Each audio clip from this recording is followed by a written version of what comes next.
Folks, the feud between Marjorie Taylor Greene and Donald Trump continues because now she is publicly leaking the contents of one of their last phone calls, which includes a conversation on the Epstein files. Now, of course, we've all witnessed this top-down effort from Donald Trump and the people around him to cover up the Epstein files. So I am pretty confident that he will not be happy over MTG saying this publicly. So before we get into any of this and to see what she had to say, make sure to subscribe down below, drop a like on the video, comment, let me know what you think about the story. I want to once again say that I am so grateful, so thankful for your support at home. The community we're building here is just amazing. But without further ado, let's get into it. I want to start with this clip that 60 Minutes published from their interview with MTG. This is where she released a lot of the details, and you should hear what she has to say. It's pretty stunning. Take a look. We did talk about the Epstein files, and he was extremely angry at me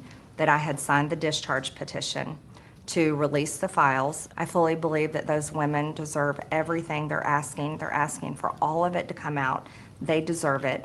And he was furious with me. What did he say? He said that it was going to hurt people. And this is just a small snippet from this upcoming interview, but Marjorie Taylor, just think about what she's saying there, that Donald Trump is screaming, very furious at one of his most loyal defenders in Congress simply because Marjorie Taylor Greene was actually on the right side of this issue and demanding transparency for the victims, demanding that the files be released. And Donald Trump's excuse for being angry about it is that people are going to get hurt. And in Trump language, that translates to he is going to get hurt. We know that Donald Trump is incriminated in these files. We know that he is mentioned. We know that the FBI took specific time, and the DOJ, of course, to redact his name in the files. So we'll have to see what they end up releasing. But Marjorie Taylor Greene is releasing some, or leaking, I should say, some pretty stunning information here, and the Daily Beast writes about it as well. Donald Trump's relationship with MTG ended in, of course, fury. Speaking to 60 Minutes, she confirmed that their clash ultimately came down to her position on the release of the Epstein files, something Trump desperately wanted her to oppose. Remember, we got reporting at that time that Trump was calling all of the Republicans who signed on to the petition, asking them to remove their names. None of them did. She said, of course, as we just heard, we did talk about the Epstein files. He was extremely angry. I signed on. I fully believe that those women deserve everything they're asking for. They deserve it, and he was furious with me. This excerpt is from Sunday's forthcoming episode of 60 Minutes, and it's the first major interview I believe she's done since her resignation. Greene supported a motion to force a vote on the Epstein Files Transparency Act after pressure from both sides. Trump eventually endorsed the bill, and then shortly after, she announced she'd be resigning, saying, I have too much self-respect and dignity, love my family way too much, and do not want my sweet district to have to endure a hurtful and hateful primary against me by the president we all fought for, only to fight and win my election while Republicans likely lose the midterms. Of course, she was one of Donald Trump's most ardent supporters.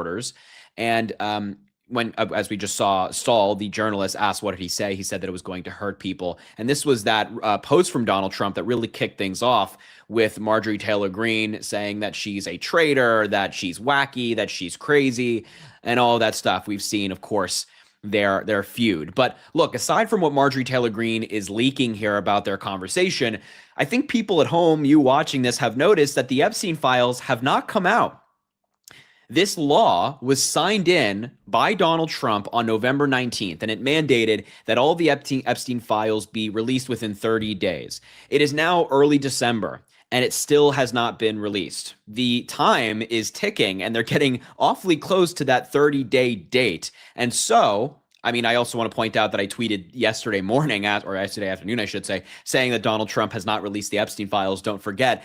And members of Congress certainly haven't, because they're asking Attorney General Pam Bondi for a status update on the files. We want to know where they are. Members of Congress want to know where they are, because a law was signed in mandating that they be released. And here's the latest on that law and this request. 5 members of Congress from both parties and both chambers are asking Attorney General Pam Bondi for a briefing and status update by the end of the week on the legally mandated release of the Epstein files.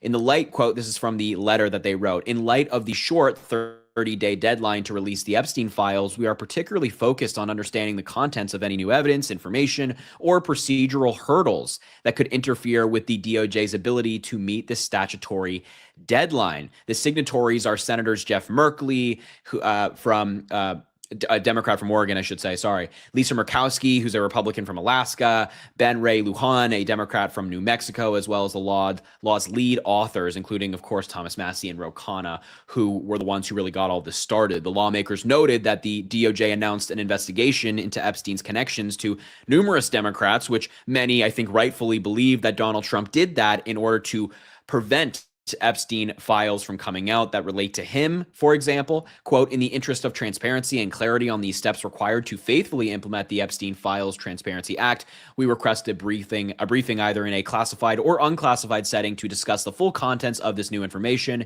in your possession at your convenience, but no later than Friday, December 5th, 2025. They added that the law should be fully implemented with critical safeguards to protect survivors. Will Donald Trump and his Department of Justice do that? We don't know. Will Pam Bondi agree to this update for lawmakers?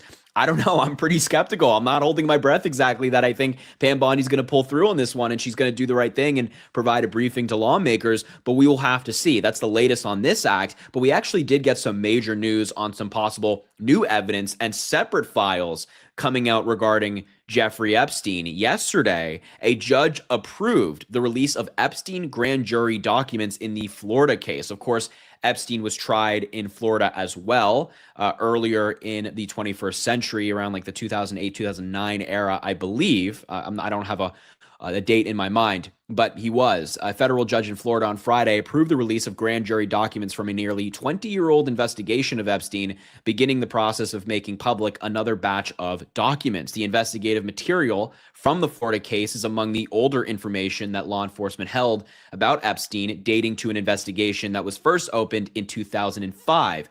The inquiry ended in 2008 when Epstein pleaded guilty to state charges, which was the first major run-in with the law that Epstein had. So these documents are going to come from then.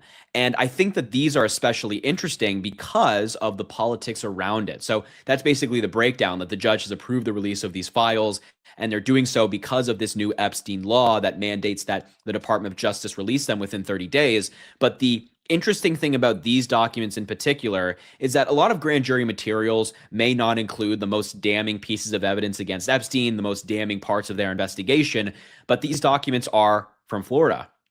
And who resided in Florida? Who hung out with Epstein in Florida? Who spent time with Epstein in his home in Florida? Donald Trump, the current president of the United States. So could we see Trump's name mentioned in these documents? Could there be some reference to Donald Trump in these documents? Could there be deposition that invokes Donald Trump's name? We shall see. But I think this story is interesting, and I don't think it got the attention it deserved. But I will keep you updated, of course, if we get anything from it. And I think it'll be interesting to see, not only does the Department of Justice actually release the Epstein files within 30 days, but what we can get from these files as well. So, of course, as I mentioned, I'll keep you updated on all of it. Thank you so much for being here. Make sure to subscribe down below. It goes an incredibly long way. Drop a like on the video, comment, let me know what you think about this story. And as I always say, I greatly appreciate you, and I hope you have an amazing rest of your day.